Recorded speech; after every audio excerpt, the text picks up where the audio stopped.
आदि पुरुष आज जहाँ भी देखिए सभी जगह इसी की चर्चा हो रही है, क्योंकि इन लोगों ने काम ही ऐसा किया है। इन लोगों ने रामायण को ही चेंज कर डाला, ब्रह्मा जी को साधु बना दिया, श्री राम को जीसस बना दिया, माता सबरी का मजाक बना दिया। बहुत सारे बेफालतू के चेंजेस कर दिए हैं इन्होंने, जो कि एकदम नहीं होना चाहिए था। जिसमें पहला चेंज है वरदान में। जब रावण ने तपस्या की थी तब ब्रह्मा जी ने रावण को वरदान दिया था कि ना कोई देवता, ना कोई गंधर्व, यक्ष, भूत, पिशाच, असुर किसी के हाथों रावण मारा नहीं जाएगा। लेकिन आदि पुरुष के ब्रह्मा जी ने तो अलग ही वरदान दे दिया। उन्होंने रावण से कहा कि तुम्हें ना दिन में, न रात में, न जल में, न वायु में, न धरती पे, न आसमान पे, न देव, न दानव, किसी के हाथों से तुम्हारी मृत्यु नहीं मिलेगी। लेकिन इन्होंने 600 करोड़ लगाने से पहले ये भी नहीं पता किया कि ये वरदान रावण को नहीं बल्कि हिरण्यकश्यप को मिला था, जिसका वध विष्णु भगवान के चौथे अवतार नरसिंह भगवान ने किया था। अगला चेंज इन्होंने मारीच के कैरेक्टर में कर दिया है। ये है मारीच, जो कि पहले राक्षस हुआ करता था, लेकिन इसने सारे बुरे काम छोड़कर संन्यास ले लिया था, इसलिए मारीच का रूप काफी अच्छा दिखाया गया था। और ये वही मारीच है जिसने सोने के हिरण का रूप लिया था रामायण के अंदर। अब आदि पुरुष के मारीच को देख लो, कैसा भद्दा मेकअप किया है इसका। नेक्स्ट चेंज है कि जब राम भगवान हिरण को मार देते हैं तो उन्हें पता चलता है कि ये तो माया है, और वो कुटिया में वापस आते हैं तब उन्हें पता चलता है कि सीता माता कुटिया में नहीं है। लेकिन आदि पुरुष में जैसे ही राम भगवान हिरण को मारते हैं उसके बाद डायरेक्ट रावण का पीछा करने लगते हैं। नेक्स्ट चेंज भी जस्ट इसी के बाद में ही है। जब रावण सीता माता को पुष्पक विमान में ले जा रहा होता है तो जटायु उनका पीछा करते हैं, लेकिन रावण उनका एक पंख काट देता है तो जटायु जमीन पर गिर जाते हैं और राम राम चिल्लाते हैं। तब वहाँ उन्हें ढूंढते हुए राम भगवान आते हैं और जटायु उन्हें बताते हैं कि सीता माता को रावण ले गया है। लेकिन आदि पुरुष में राम भगवान को अपने आप पता चल जाता है कि सीता माता को रावण ले गया है और वो उनका पीछा करने लगते हैं। नेक्स्ट चेंज ये है कि जब शूर्पणखा माता सीता के पास आती है तो लक्ष्मण जी शूर्पणखा का नाक काट देते हैं। उसके बाद शूर्पणखा सबसे पहले उस राज्य के राजा के पास जाती है तो वो राजा हार जाता है। उसके बाद शूर्पणखा रावण के पास जाती है पूरे दरबार में, लेकिन आदि पुरुष में तो शूर्पणखा रावण से एक अंधेरे कमरे में जाकर मिलती है, वो भी अकेले। नेक्स्ट चेंज में जब राम जी और लक्ष्मण जी माता सीता को ढूंढते हुए आते हैं तो माता सबरी ने मार्ग को फूलों से सजा रखा था कि श्री राम आएंगे,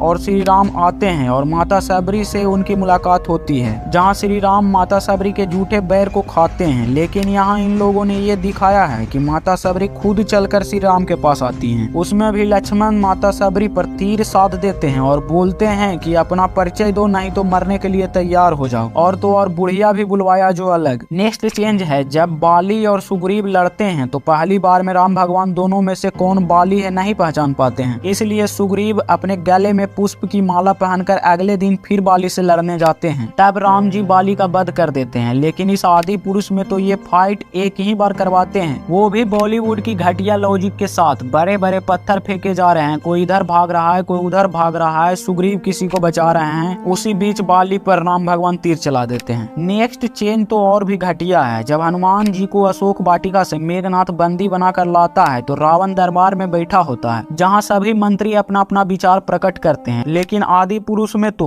जब हनुमान जी को लाया जाता है तो रावण कोई अंधेरे कमरे में अकेले बिल्डिंग कर रहा होता है, और ऊपर से ये डायलॉग, कपड़ा तेरे बाप का, तेल तेरे बाप का, आग तेरे बाप का, और जलेगी भी तेरे बाप की। अगला चेंज भी बकवास है। एक सीन है जिसमें फ्लैशबैक में श्री राम अपने पिता दशरथ जी से बात कर रहे होते हैं, जहाँ श्री राम का लुक एकदम जीसस के जैसा कर दिया गया है। मतलब 600 करोड़ लगाकर इन्होंने क्या किया है पता नहीं चलता है। अगला चेंज और भी घटिया है। जब विभीषण राम जी से मिलने जाते हैं तो वो अपने साथ 4 से 5 मंत्रियों को भी साथ ले जाते हैं, और यहाँ विभीषण ऐसे जा रहे हैं लगता है कि वो कुछ चोरी करके भाग रहे हैं, और उनकी पत्नी भी साथ आई है। और तो और उनकी पत्नी को इतना घटिया कपड़ा पहना रखा है कि कुछ कह नहीं सकते हैं। नेक्स्ट चेंज में तो इन्होंने राम सेतु के निर्माण को ही बदल दिया। जब श्री राम समुद्र पर ब्रह्मास्त्र चलाने लगते हैं तो समुद्र देव प्रकट होते हैं और बोलते हैं कि मैं पूजा में विलीन था। तो राम भगवान पूछते हैं कि इस समुद्र को पार कैसे करें, तो समुद्र देव बोलते हैं कि नल नील नाम के 2 भाई हैं जिन्हें श्राप मिला हुआ है कि वो जो भी चीज समुद्र में डालेंगे वो डूबेगी नहीं। इसके अलावा श्री राम बोलते हैं कि एक बार ब्रह्मास्त्र जब धनुष पर चढ़ जाता है तो उसे वापस नहीं रख सकते हैं। तो समुद्र देव ब्रह्मास्त्र को उत्तर दिशा में चलाने के लिए बोलते हैं और श्री राम ऐसा ही करते हैं। फिर राम जी की सेना पत्थर लाते हैं और उस पर श्री राम लिखकर नल और नील के हाथों से पत्थर को समुद्र समुद्र में डाला जाता है, तब जाकर राम सेतु तैयार होती है। लेकिन आदि पुरुष में राम जी ने ब्रह्मास्त्र चढ़ाया। समुद्र देव आते हैं और बोलते हैं कि आप अपनी सेना से कहिए कि आपका नाम लिखकर पत्थर फेंके तो वो पत्थर नहीं डूबेगा। और तो और राम जी ब्रह्मास्त्र को भी वापस हटा लेते हैं। अगला चेंज तो इन्होंने जरूर गांजा पीकर किया है। जब हनुमान जी संजीवनी लेने जाते हैं तो वहां पहुंचने पर उन्हें पता नहीं चल पाता है कि संजीवनी बूटी कौन है, इसलिए वो पूरे पहाड़ को ही उखाड़ ले आते हैं और वैद्य लक्ष्मण जी को बचा लेने के बाद फिर पहाड़ को वापस रखने के लिए बोलते हैं। तो हनुमान जी उस पहाड़ को फिर वापस रख आते हैं ताकि और किन्हीं को भी इसकी जरूरत पड़े तो वो उपयोग कर सके। लेकिन इसमें तो हनुमान जी संजीवनी को पहचान लेते हैं और मन में सोचते हैं कि संजीवनी की जरूरत तो सबको पड़ सकती है, और लक्ष्मण जी के साथ साथ संजीवनी पूरे सेना को ही दे दिया जाता है और पहाड़ को भी वापस नहीं रखवाते हैं। नेक्स्ट चेंज में तो आदि पुरुष बालों ने पुष्पक विमान और हनुमान जी के बीच ही फाइट करवा दी है। हनुमान जी इस चमगादड़ जैसे पुष्पक विमान से लड़ रहे हैं। और ये नेक्स्ट चेंज तो इन्होंने पागल खाने में जाकर ही किया है। जब श्री राम रावण को हरा नहीं पाते हैं तो विभीषण जी आकर बताते हैं कि रावण की नाभि में अमृत है। तब जाकर श्री राम रावण के नाभि में ब्रह्मास्त्र मारकर पूरा अमृत सुखा देते हैं तो रावण की मृत्यु होती है और लास्ट में मरते समय रावण श्री राम बोलकर मरता है। और आदि पुरुष में राम जी ने बिना किसी के बताए ही रावण के पेट में तीर मार दिया और रावण हंसते हुए मरा। इन लोगों ने पूरा रामायण ही चेंज कर डाला है।